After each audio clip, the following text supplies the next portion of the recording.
Okay, but for real, why can't Gojo just hollow purple Sukuna's fingers and then we can all just go home, right? Let's talk about it.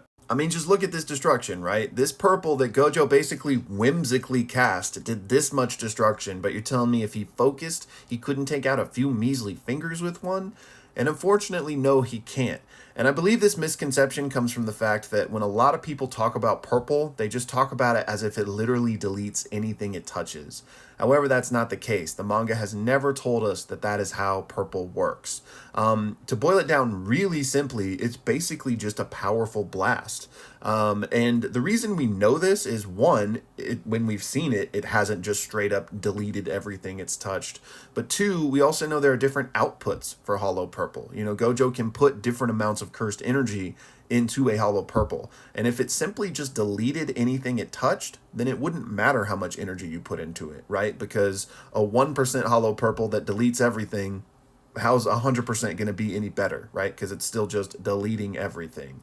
So the first thing here is that hollow purple can't just destroy the fingers because they are indestructible. So you would need something like existence erasure to destroy something that is indestructible, right? And hollow purple is not that. Gege even has Gojo be the one to tell us the fingers are indestructible. He even gives a little demonstration too. Now, in this moment, he's not using Hollow Purple, nor does he give a dissertation on it like I just did, but clearly that would have been something that was tried at some point, right? I'm sure he attempted Hollow Purple at one point in his life, not to mention all of the, I'm sure, hundreds of experiments that were performed trying to destroy these fingers over the last 1,000 years since they've existed. Bottom line is they are indestructible. And not to beat a dead horse here, but just for good measure, in the Jujutsu Kaisen fan book, the fingers are once again described as indestructible. So, okay, we get it. They're indestructible. But why? Why is that the case? Well, as with most things in JJK, it's due to a binding vow. And of course, Gege has never, gone out of his way to explicitly describe all of the binding vows at play with creating cursed objects and the like, but I think it's pretty safe to assume that there's a binding vow in play with these things that makes them indestructible, but in return, they're kind of harmless. And I put harmless in quotation marks because they're obviously not fully harmless. They're housing the most powerful sorcerer of all time, right? But in and of themselves, they're not doing anything. They do attract curses to them, but Sukuna can't act his will through these fingers. He is essentially lying dormant in them. But in return for that, they are indestructible. And it's going to take 1,000 years, if not longer. I mean, there's no guarantee on that time frame, right? But he's just going to have to lie dormant until one day he is lucky enough to find a vessel.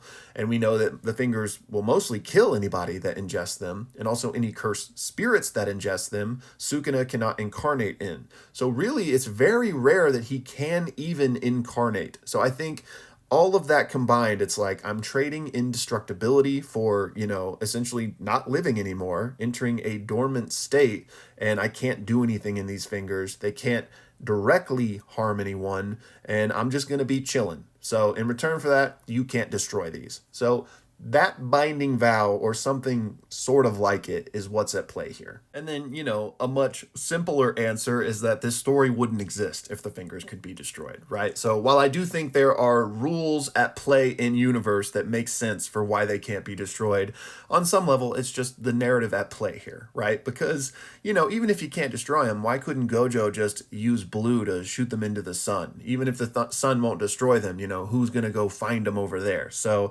you can be as nitpicky as you want, but as for why Hollow Purple won't destroy them or why any other conventional means won't, it's because they're indestructible. Finally, I want to give a shout out to Night Akuma for the sponsored video today. Sorry I'm not showing the actual question, but it had some spoilers involved in it, and I wanted to keep this an anime-friendly video because I get this question a lot. So thank you so much for the support, man, and I will see y'all in the next one.